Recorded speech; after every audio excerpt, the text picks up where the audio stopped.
அனைவருக்கும் வணக்கம். துரோணா அகாடமி நான் உங்கள் ராம்குமார். இந்த ஷார்ட்ஸ் நம்ம என்ன தகவல் பற்றி பார்க்க போகிறோம்னா நாலடியார். ஓகேங்களா, நாலடியார் பற்றி தான் பார்க்க போகிறோம்.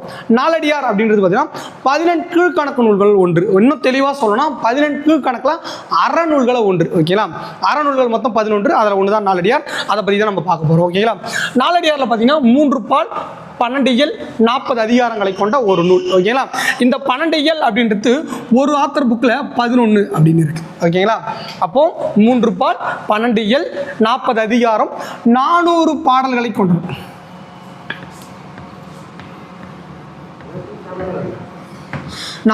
பாடல்கள் இருக்கு. ஓகேங்களா, 3 பால். ஃபர்ஸ்ட் அறத்துப்பாலில் பார்த்தீங்கன்னா 13 அதிகாரங்களும் 130 பாடல்களும் இடம்பெற்றிருக்கு. ஓகேங்களா, பொருட்பால் அப்படின்னு எடுத்துக்கிட்டா 24 அதிகாரங்களும் 240 பாடல்களும் இடம்பெற்றிருக்கு.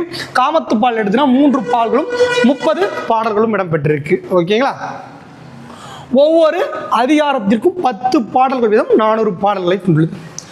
தொகுத்தவர் நாலடியாரை தொகுத்தவர் யாருன்னா பதுமனார். ஓகேங்களா, 18 கணக்கில் மொத்தம் 18 நூல்கள் இருக்குது. அதில் 17 நூல்களுக்கு வந்து என்ன இருக்குது, ஆத்தர் இருக்காங்க. ஒரு நூலுக்கு ஒரு ஆத்தர் தான். ஓகேங்களா, நான்மணிக்கடிகை விளிம்பி நகரார், பழமொழி 400 3 அடையனார் அப்படின்னு நம்ம சொல்கிறோம். ஆனால் அதனால் நாலடியாருக்கு மட்டும் தொகுத்தவர் அப்படின்னா நாலடியார் என்றது 18 கணக்கில் இருக்கிற தொகை நூல். ஓகேங்களா, தொகை அப்படின்னா என்ன அப்படின்னா பல்வேறு காலங்களில் பல்வேறு புலவர்களால் பாடப்பட்ட பாடலின் தொகுப்பு தான் தொகை நூல் அப்படின்னு சொல்லுவாங்க. அப்படிப்பட்ட பாண்டிய நாட்டில் சேர்ந்த பல்வேறு சமண முனிவர் பாடியதை தொகுத்தவர் யாரு, பதுமனார் தான். பதுமனார் தான் இந்நூலுக்கு கடவுள் பாவத்தும் பாடியிருக்கார். ஓகேங்களா, பகுத்தவர் தருமர். பகுத்தல் அப்படின்னா என்ன அப்படின்னா திருக்குறளில் மட்டும்தான் அறத்துப்பால் பொருட்பால் காமத்துப்பால் அப்படின்னு 3 பால் இருக்கும். அதை ஒட்டி நாலடியாரையும் அறத்துப்பால் பொருட்பால் காமத்துப்பால் அப்படின்னு பகுத்தவர் தான் யாரு, தருமர். ஓகேங்களா, உரை எழுதியவர்கள் இந்நூலுக்கு உரை எழுதியவர் யாருன்னா தருமர் பதுமனார். ஓகேங்களா, இந்நூலுக்கு வந்து பார்த்தீங்கன்னா இவங்க 2 பேருமே உரை எழுதியிருக்காங்க.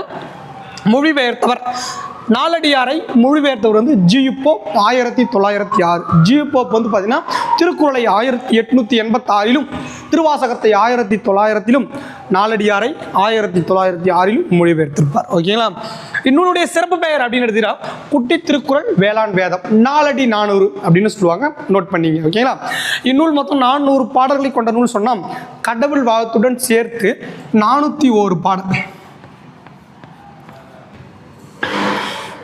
ஓகேங்களா, நன்றி. அடுத்த ஷார்ட்ஸில் வேறொரு தகவலுடன்